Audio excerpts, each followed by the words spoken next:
हमारे चैनल में आपका स्वागत है, जहां हम प्राचीन ज्ञान की खोज करते हैं और समय के प्रमाणित उपदेशों में समाहित होते हैं।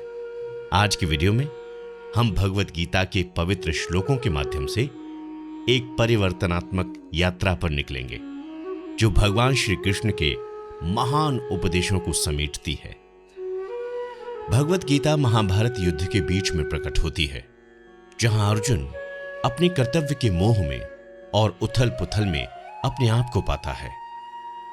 यहीं पर भगवान श्री कृष्ण रथ चक्री और दिव्य ज्ञान की प्रतिमूर्ति अर्जुन को अपने प्रकाशमय मार्गदर्शन का आश्वासन देते हैं, जिससे केवल उनकी सामर्थ्य के विषय में नहीं, बल्कि मानवता के लिए भी गहरे सिद्धांतों की प्राप्ति होती है।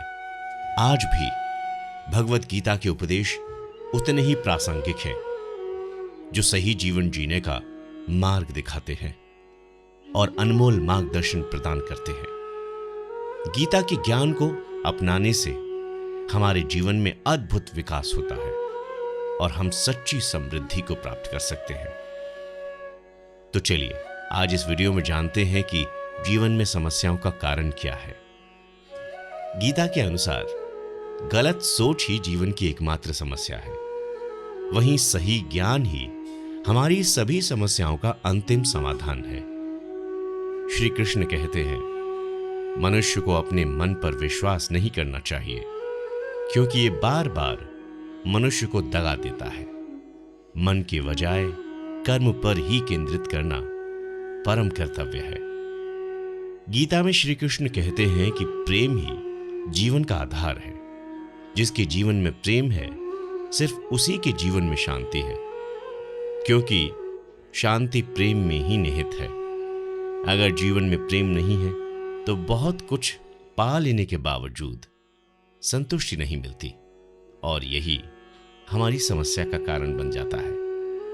व्यक्ति के मन में जब अहंकार, ईर्ष्या और द्वेष पूरी तरह घर कर जाते हैं, तो व्यक्ति का पतन निश्चित हो जाता है। ये सारी वृत्तियां दीमक की तरह इंसान की आत्मा को खोखला कर देती हैं। गीता में कहा गया है कि इंद्रियों से परे बुद्धि, बुद्धि से परे मन और मन से श्रेष्ठ चेतना यानी आत्मा है। बिना आत्मा के कोई कर्म नहीं हो सकता। शिक्षा ऐसी ही होनी चाहिए जो चरित्र का निर्माण करती है, और चरित्र ही आपको सफलता दिलाता है। श्री कृष्ण कहते हैं कि ये शरीर ही वो क्षेत्र है जहां युद्ध होता है। शरीर में दो सेनाएं होती हैं, एक पांडव अर्थात पुण्यमयी और एक कौरव अर्थात पापी। मनुष्य हमेशा दोनों के बीच में ही उलझा रहता है। ये थे कुछ महत्वपूर्ण संदेश जो भगवत गीता में हमें मिलते हैं। इन शिक्षाओं को अपनाकर हम समस्याओं का समाधान प्राप्त कर सकते हैं, जीवन में स्थिरता और शांति को प्राप्त कर सकते हैं। हमारा ये वीडियो अब समाप्त होता है। अगर आपको ये वीडियो पसंद आया है तो हमारे चैनल को सब्सक्राइब करें और हमारी अगली वीडियो के लिए नोटिफिकेशन बेल को जरूर दबाएं। धन्यवाद। जय श्री कृष्ण।